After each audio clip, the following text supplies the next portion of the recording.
Hi again, this is Ernie from Sites Incorporated, and what I want to do in this video is to show you a page that I have on my site, browser-based tools, and some tools I developed recently that are free to use, and I encourage you to come use them. I will be adding to this page as time goes on. This is kind of one of my featured things for this year, what I hope to do.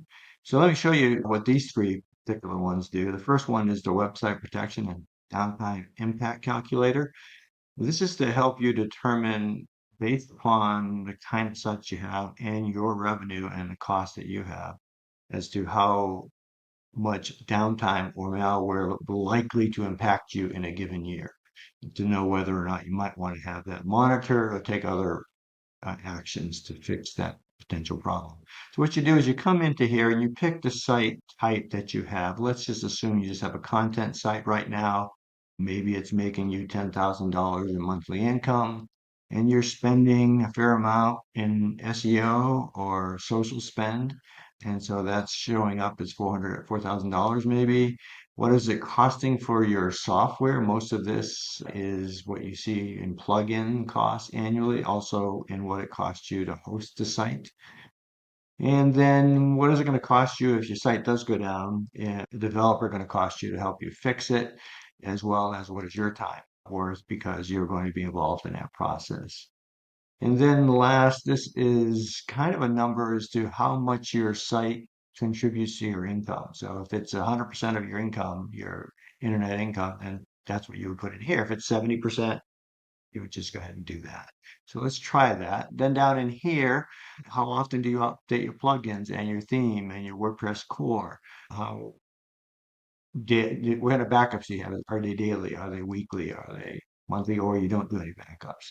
And then what the retention period is. And then lastly, are you hosting with one of these providers or another reputable one, or you're really not sure? Then go ahead and press calculate, and this will show you in the red bar what your risk is from the low end to the high end of what your cost might be in a given year for downtime. So this is not necessarily good. If you had a monitoring bundle, in this case, an example, $400, you would be at the low end of that risk factor. And so that might be a good deal for you to spend 400 versus maybe spending some of these other numbers that you would spend in the event of a down or a malware incident. You can download this PDF report, which gives you all this in detail, but there's more detail down here as well if you want for this particular tool. Now let's talk about the WordPress vulnerability scanner. This one kind of looks at the things that are behind the scenes that you don't often see, but hackers do. And how am I doing with that particular metric? And we'll go ahead and add in this site and see how it's doing. We'll go ahead and run it. And you'll see it'll be running. It says, please be patient, and please do. It takes a little while to run this because it is checking a lot of back end things, again, that hackers would see. So this one runs, and you can see they're doing pretty well. No action needed on most of these. They have a few ones, a medium level issue, which they can fix by following these fixes that are here. So you might want to run this for your site. Make sure that everything here says no action needed, and that'll keep you free from at least this level of vulnerability for your website. The last one I want to show you is the one that talks to your theme and core plugins. I'm going to go ahead and show you my site just because it has quite a few plugins, and you can run this for your competitor site if you want, or just your own, just to make sure that it's the ones that you see here are the ones you expect to see.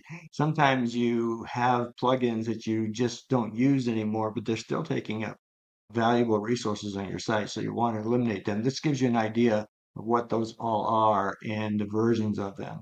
And so you could run this also for a competitor. So let's assume you have a competitor site and you plug it in here and you want to see what plugins they're using because maybe there's one that's providing a functionality that you'd like to have on your site. And this is one way of uncovering that kind of information. So that's just a quick rundown. I am planning on adding a sitemap monitor tool in that allows you to see how you're doing SEO wise based upon what I can see in your sitemap.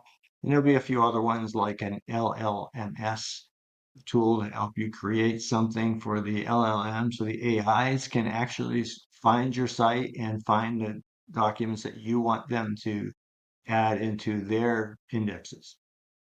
Okay, that's all I have for today, and I hope to see you soon. Have yourself a great day.